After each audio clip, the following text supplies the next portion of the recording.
আখিরি মোনাজাতে শেষ হচ্ছে ৫৮তম বিশ্ব ইজতেমার প্রথম পর্বের প্রথম ধাপ। তাই মোনাজাতে অংশ নিতে দূর দূরান্ত থেকে টঙ্গীর তুরাগপাড়ের ইজতেমা ময়দানে জড়ো হয়েছিলেন ধর্মপ্রাণ মুসল্লিরা। মহান আল্লাহর নৈকট্য লাভের আশায় রোববার ফজরের নামাজের পর থেকেই পায়ে হেঁটে ময়দানমুখী হয়েছিলেন মুসল্লিরা। বেলা বাড়ার সঙ্গে সঙ্গে মহাসড়কে মুসল্লিদের স্রোত বাড়তে থাকে। কতক্ষণ হেঁটে এসে তারপরে এই অটো রিক্সায় নিলাম। রিক্সায় আইসা আবদুল্লাহপুর ওইদিকে নামার পরে হাঁটতে হাঁটতে আসতেছে। কারণ হয়েছে সবাই একসাথে আমরা দোয়া করব, যাতে করে একসাথে দোয়া করলে দোয়া কবুল হয়, এটা হাদিস আছে। এই জন্য আর কি আমরা একসাথে আসা, একসাথে দোয়া করব। সকাল ৯টা১১ আখিরি মোনাজাত শুরু হয় এবং ৯টা৩৫ শেষ হয়। মোনাজাত পরিচালনা করেন মাওলানা জুবায়ের আহমেদ। মোনাজাত শেষে আমিন আমিন ধ্বনিতে মুখরিত হয়ে ওঠে টঙ্গীর তুরাগ তীর ও ইজতেমার ময়দানের আশপাশ।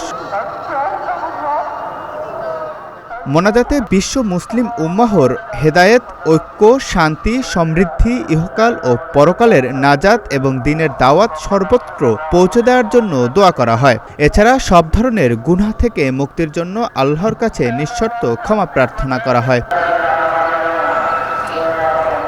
আখিরি মোনাজাতে নিজের আত্মশুদ্ধি ও নিজ নিজ গুনাহ মাফের পাশাপাশি দুনিয়ার সব বালা মুসিবত থেকে হেফাজত করার জন্য দুহাত তুলে মহান আল্লাহ রাব্বুল আলামিনের দরবারে সন্তুষ্টি অর্জনের আশায় উপস্থিত লাখ লাখ মুসল্লি প্রার্থনা করেন।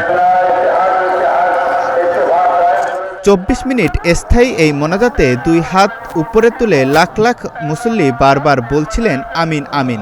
মোনাজাতের সময় এই ধ্বনিতে পুরো টঙ্গী এলাকা আমিন আমিন ধ্বনিতে মুখরিত হয়ে ওঠে। তারা সবাই ইহলোকের মঙ্গল ও পরলোকের ক্ষমা প্রার্থনা করে চাইলেন সুখ ও সমৃদ্ধি।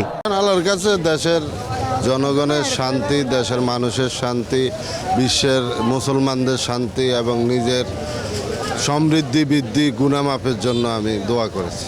আল্লাহর কাছে প্রার্থনা করলাম, আল্লাহ যদি মাফ করে দেয়। ফজরের পরেই আসছি আর কি, এসে আমরা বয়ান শুনেছি। বয়ান শোনার পরে মুনাজাত শেষ করে আমরা বাসার উদ্দেশ্যে রওনা দিয়েছি। আমরা দেশের সমৃদ্ধির জন্য দোয়া চেয়েছি, নিজের জন্য দোয়া চেয়েছি, বাবা মার জন্য দোয়া চেয়েছি। এবছর মোট ৩ পর্বে অনুষ্ঠিত হচ্ছে বিশ্ব ইজতেমা। সূরায়ে নেজাম বা জুবায়েরপন্থীদের দ্বিতীয় পর্ব অনুষ্ঠিত হবে ৩ থেকে ৫ই ফেব্রুয়ারি। এরপর আগামী ১৪ থেকে ১৬ ফেব্রুয়ারি অনুষ্ঠিত হবে সাতপন্থীদের ইজতেমা। জাকারিয়া রবিউল, প্রতিদিনের বাংলাদেশ।